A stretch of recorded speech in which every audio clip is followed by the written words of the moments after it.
So, good morning, good evening, good afternoon, boys and girls. Let's go with the lesson. We're going to learn about some of the most important and basic troubleshooting commands regarding the networking IT career. Let's go ahead and start with ARP, ICMP, ping, and Traceroute.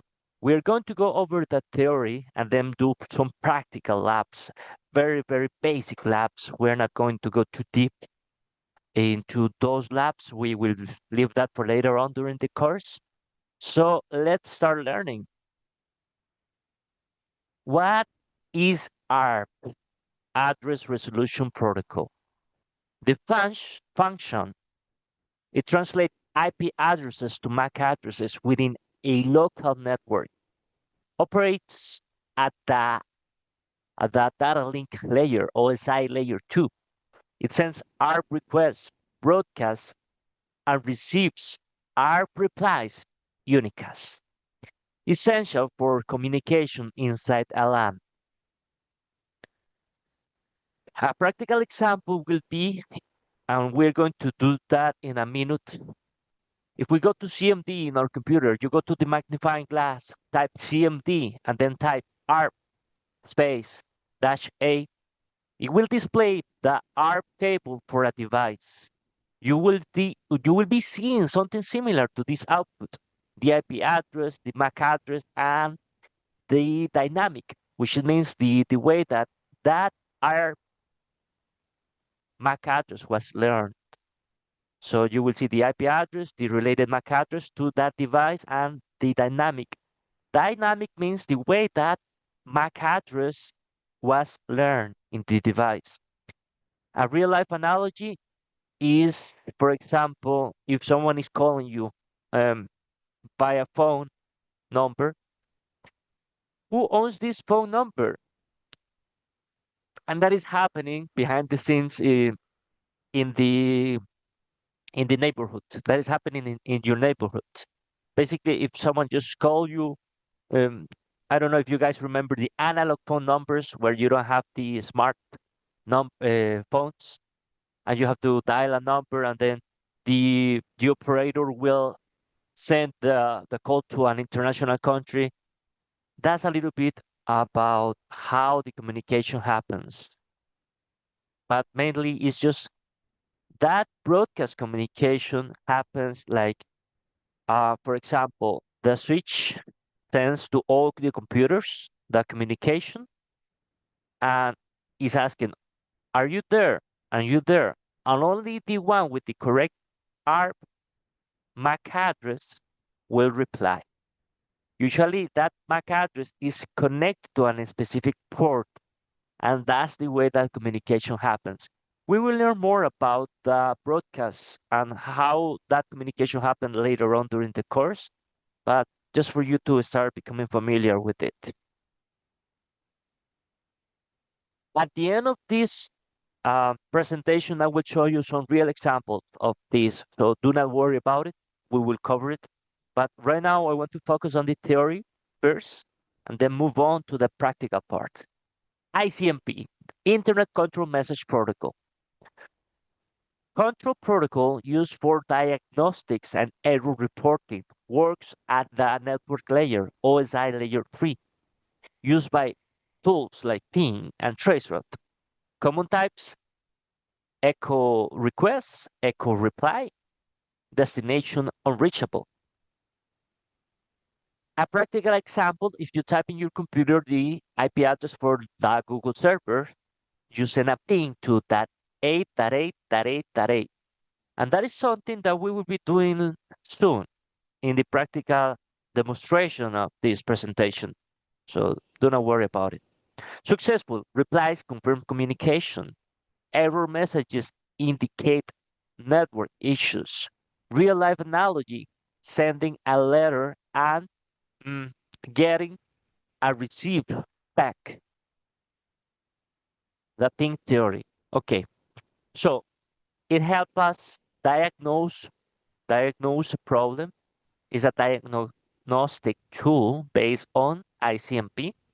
It sends echo request packets and receive echo reply packets. Also, it helps us to measures latency, the round trip time, and identifies packet loss or delays. A practical example, if you do a ping to www.google.com, you will see an output similar to this one, and it's basically displaying this information. You will see the reply, and you will see the IP address and the amount of bits, the time to leave. I think we talked about it in previous lessons. The time in milliseconds. It helps us, let me just change colors a little bit, to verify connectivity and performance. And real life analogy, calling a friend and timing how long it takes them to answer. That would be an analogy to real life, an example to real life. So let me just erase this and let's move on with the presentation. Traceroute. It basically to know how many hops um, the origin is away from the destination. So just remember that it will tell us how many hops the origin, the point of origin is away from the destination. It's very useful in troubleshooting and basically understanding networking scenarios where you need to know how far can you get in a network. Finally, this is an example of a traceroute. We will be doing that in a moment. It will be an output similar to this one. Let me just look for the pencil. This one over there. In milliseconds and the different hops to get to the specific destination. Also, a real life analogy tracking the delivery route of a package across cities. Let's clear that drawing. Let's move on. And that's it. We are done. Now, I'm going to show you how it happens in Linux equipment, for example. What happens when you are working in a Linux device? Because it's actually quite different, Windows from Linux. So I have a program that is actually free. You can download it from the internet. It's called Movaxterm. You just go to Google, type Movaxterm, and download the program, install it on your computer. It is actually for Windows computers. But if you have Linux or Apple, the Mac computers, they already have a terminal by default where you can practice these commands as well. So using a ping minus T 500, it's going to send it 500 times to the 8.8.8.8. Now I am doing something wrong. Looks like I'm doing something wrong and I want to figure out what is it. What am I doing something wrong? So let me just go to the GTP chat because I know maybe the order is incorrect. I want to figure that out. Let's just wait for a moment and see what am I doing wrong here. It's minus T, so it's actually minus N. Actually, it is ping minus N because it is like a Linux computer, 400, and then 8.8.8.8. Let's see if it works. So it's sending the ping notification, and we have 32 bits. And at the beginning, sometimes while the broadcast is being sent and the ARP and everything happens behind the scenes, sometimes it fails, but you can see this one was successful. I want to do the same in CMD, going to the magnifying glass and try it with CMD. Let me try that. So let's do it. Let's do it. Using a ping minus T. 8.8.8.8. There you go. You see, in the Linux version, we have some time that didn't make it through. It didn't happen successfully. Time exceeded packets, but some responses that were successfully completed. So we have successfully completed responses, and this is the TTL, the milliseconds, the bytes, the IP addresses. This is the Google server that we're trying to reach. What happened with this other one? It's the same response time. We have the bytes, the time, the TTL, and basically if we're missing the communication, time exceeded communication. This is a time exceeded communication. Okay, pretty much that's the first command that we are going to look at. But there are more commands. I don't know if you guys remember the presentation. The next one that we will be learning is ARP minus A. And these are the specific MAC addresses for the different devices for this laptop or computer, where you have dynamic and static MAC address learned. Dynamic, it was learned automatically by a DHCP server. Static, it was configured by the administrator, the network administrator. Okay, so that's basically what we have here. The MAC address, physical MAC address, and the type of connection, how it was correctly learned. You can see the IP address of the internet related to those MAC addresses and how was it learned? Dynamically, statically. Okay, all right. Probably I have it in Spanish, so you will see something a little bit different, but it's basically the same. Type of connection, how was it learned successfully? The MAC address, which is actually this one, and divided by dash, different dash is the hexadecimal value, and the IPv4 address for the internet address or IP address. That's basically what we have. Now, we have done the ping connectivity test and that traceroute command. Let me see if I have more examples. Let me do the tracer. Let's do a tracer to www.facebook.com, for example. And you see the different jumps, the different hops. It's actually called hops. The correct one is hops to get from the origin to the destination, from the source. It's commonly known as source. So you will have the source to get to a specific destination. That's the way it works. Sometimes there is a firewall. We don't get the correct and successful connectivity, but that's part of what happens.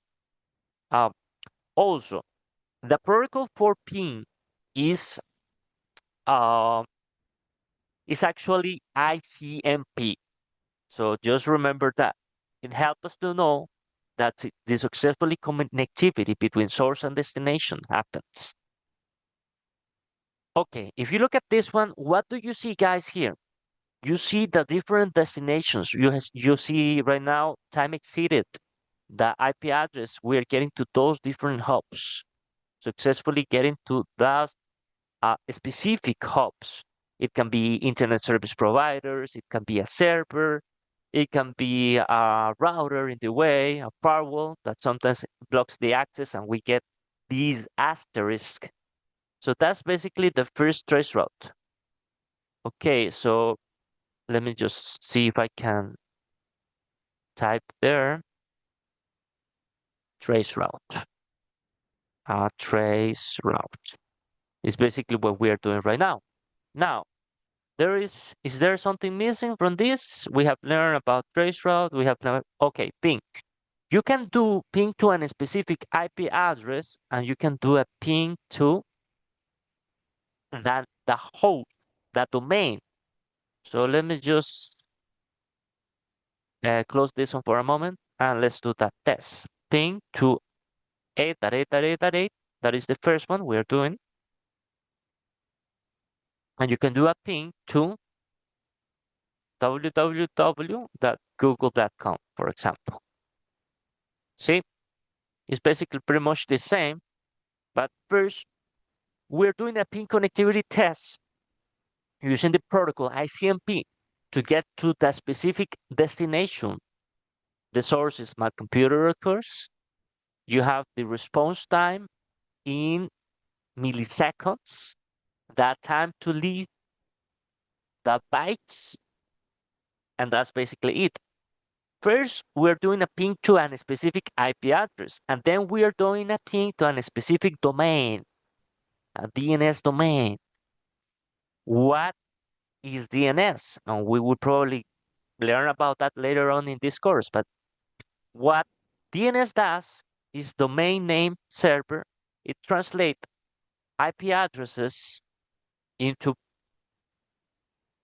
domains, and it translates domains into IP addresses. So that's basically what DNS protocol do.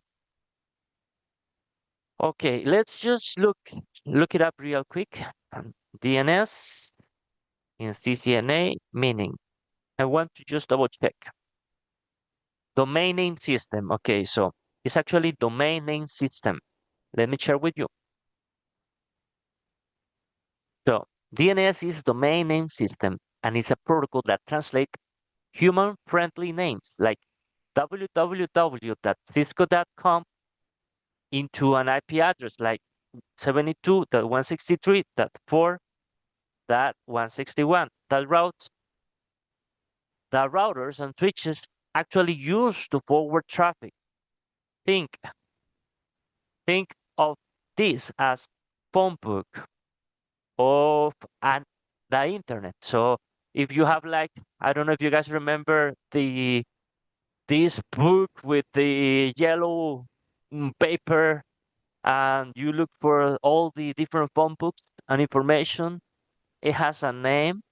It's actually the phone book of the internet, but it was in old times, analog times, in the 90s and so on. We have like a book with all the phone numbers of calling the police station or calling your neighborhood, and they were there. So that is another example. But in this case, it is the analogy of the internet. We are translated with the DNS, domain name server. Usually there is a DNS server that do this job, this function. It translates IP addresses into DNS domain name servers, domain names. Basically, the websites that you access, they are called domains, and they translate the IP addresses into domains and that domains into IP addresses. It uses port UDP 53 and TCP port, depending on the large response, like the transfer. So sometimes, I don't know if you guys remember, I told you before, it can, depending on the protocol or the application, it can use TCP or UDP, and they can use different ports. So in this case, DNS uses UDP port 53. Sometimes it uses TCP port 53. So it will depend in this scenario. Why is it important for CCNA studies to learn about DNS? Because it is essential, and sometimes we have to configure this information on routers. We will learn about routers later on in this course and how to configure them correctly. So that's pretty much what I want for you to understand, and I was trying to explain as best as I could. I know sometimes these terms are not easy to grasp, but with time, you will be able to become more familiarized with these concepts.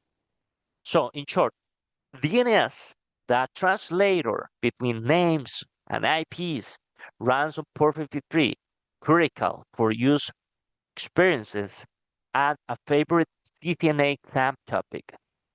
So we're going to do more labs, packet tracer labs, and maybe DNS3 or other similar tools to learn more about these concepts. But for now, you have the basic understanding about troubleshooting commands to resolve basic connectivity network issues. It's been a pleasure. I will see you at the climb of success, at the top of success. Take care, boys and girls. And until next lesson, my name is Cesar. Goodbye.